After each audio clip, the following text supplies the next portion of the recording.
nos vamos al encuentro vía Zoom de la diputada nacional de la Unión Cívica Radical, Dania Tabela. Diputada, buenas noches, ¿cómo está? Gracias por estar con nosotros esta noche. Hola, ¿qué tal, Gustavo y equipo? ¿Cómo están? Muy bien. Bueno, yo primero quiero preguntarle a usted, como diputada nacional, cómo se siente al ser tratada por el presidente de la República junto a sus pares de traidora como lo mínimo, porque después siguió con otros epítetos, ¿no? Sí, no me afecta. La verdad es que yo voto conforme a mis convicciones y a los valores e ideas que tiene el partido político en el cual milito desde que tengo 16 años. Mañana cumplo 47, así que hagamos la cuenta. Con lo cual no me afecta las definiciones que el presidente quiera tomar sobre nosotros. Me parece que en su investidura presidencial ese tipo de calificaciones es de mucha gravedad respecto de lo que significan las instituciones y la democracia para la Argentina. En lo personal voy a seguir votando conforme a mis ideas y a mis convicciones en cada una de las leyes que lo tenga que hacer, como lo he hecho durante los 2 años anteriores durante el gobierno de Alberto Fernández. En este aspecto, diputada, me parece impecable su definición. Ahora, es inédito semejante nivel de violencia institucional que un presidente demuestra en estas últimas 24 horas contra gobernadores, contra legisladores y acusando desde narcotraficantes, traidores relacionados a tratas de personas por la derrota política que obtienen en el Parlamento. Sí, por supuesto que tiene una particularidad que es justamente la investidura de la figura presidencial. A mí me parece que esta idea de gobernar por las redes sociales hace que la capacidad de diálogo, de consenso y de generación de políticas se deteriore absolutamente, ¿no? Y eso me parece que es un poco el símbolo de la época, del momento, y por supuesto creo que hay una gran incomprensión de cómo funciona la Argentina. Digamos, uno puede elegir pelearse con los diputados, pero no con los gobernadores, porque entonces así tiene alguna cercanía con la Cámara de Senadores. De esta manera uno elige pelearse con los gobernadores, que a su vez significa pelearse con los intendentes, significa pelearse con los diputados, significa pelearse con los senadores. Bueno, la Argentina, mal que le pese, es una república, él eligió presentarse a candidato a presidente en ese contexto, con esas reglas de juego, con esa Constitución Nacional. Es una república federal, democrática, hay división de poderes y por supuesto hay un número importante de partidos políticos que además en el Congreso hacemos coaliciones formales e informales y discutimos los temas de la manera que la discutimos ayer.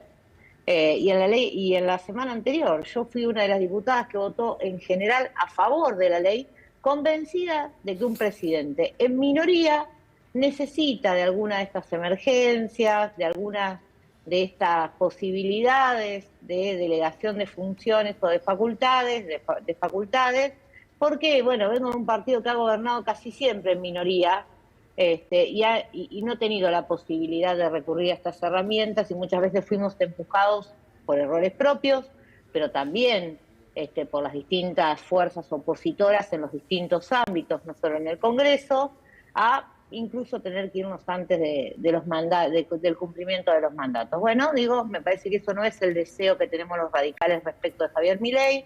Queremos que a Milei le vaya bien para que le vaya bien a los argentinos, porque en definitiva lo que nosotros necesitamos es un presidente que, como decía en su campaña, iba a estabilizar la economía e iba a lograr el equilibrio fiscal. 2 cuestiones centrales para que los argentinos podamos iniciar un nuevo camino de crecimiento y desarrollo.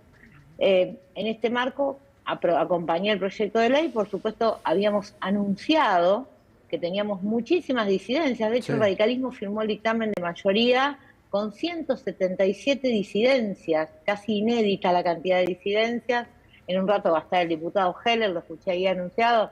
He trabajado con el diputado en la Comisión de Presupuesto, nunca hemos tenido tantas disidencias. Me parece que era sintomático, esto iba a pasar, y además se le fueron avisando cuáles eran los problemas que había, cuáles eran los artículos donde había que ocurrir modificaciones en el recinto para que se pudiera avanzar en la votación en positivo. Bueno, decidieron no avanzar en ese sentido y luego... Ahora, lo de ayer, diputada, porque ustedes... retiraron la ley. Claro, usted ayer iba a votar, o creo que votó en contra de algunas facultades, de dar delegaciones. No. ¿Ustedes iban a votar a favor de eso? No, voté un solo inciso. Ajá. Yo voté un solo inciso en la base de las delegaciones en contra. Mirá qué paradójico. Voté un solo inciso que es el fondo, es el inciso que elimina los fondos fiduciarios. Claro. Entre ellos, el fondo fiduciario para las víctimas de trata, o para las becas estudiantiles universitarias, o para ciencia y técnica, o el de las obras de las provincias. Fue el único inciso, el inciso H, que mi bloque, un número importante de diputados, ni siquiera la totalidad del bloque, votamos en contra. Después votamos a favor la base de la delegación en seguridad. Fundamentalmente quiero decir que los diputados de Santa Fe votaron a favor esta delegación, porque salió, creo que no sé si la ministra o algún funcionario de la cartera a decir que habían votado en contra y culpaban al gobernador por esto.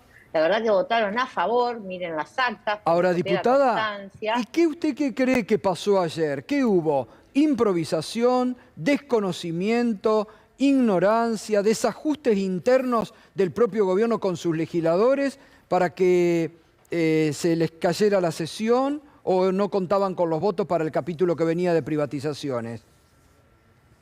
Bueno, a ver, yo creo que algo ocurrió, algo hiciste mal cuando en el capítulo... Bueno, las delegaciones de facultades tienen el por qué, que es la declaración de emergencias, el qué, que son las bases, qué te dejo hacer en el marco de esas emergencias, y el cómo, que empiezan a hacer los capítulos. El primer cómo es el artículo 5, que es el cómo hacer la reforma del Estado en el marco de la emergencia administrativa y de la base de delegaciones. Ese cómo tenía problemas de redacción, que fueron avisados al oficialismo y al gobierno durante semanas. De hecho, el radicalismo tenía disidencias sobre esos artículos. Nunca fueron atendidos. Obviamente esos artículos, si no te atienden la disidencia, claro. El diputado Agos Carreño le señala al miembro de la comisión, incorpore tal inciso de la ley y se resuelve. Se lo dice prácticamente en el pleno del Congreso. Y le dice, no acepto modificaciones. Bueno, era obvio que eso se iba a votar en contra. Entonces, ya el cómo de la reforma administrativa tenía una lesión importante. Quedaba la discusión de privatizaciones. Claramente no había acuerdos respecto a las privatizaciones. Desde el radicalismo habíamos planteado la necesidad, al igual que desde Hacemos Coalición Federal, desde el principio. Yo anuncio esto por esto de los traidores. Digo, uno es traidor si de una mañana a la otra cambias la posición. Si desde hace un mes y medio estás diciendo... Claro. Queremos primero el método y después el listado, no sos traidor. Bueno. Y si pasás de tener, que no es un dato menor, Gustavo, pasás de tener 144 votos a favor en la ley en general, a justamente en la votación de un artículo 144 votos en contra, el problema claramente no es un traidor o dos traidores. ¿No? Está clarísimo. Bueno, diputada, que hubo otro problema que estuvimos mostrando acá.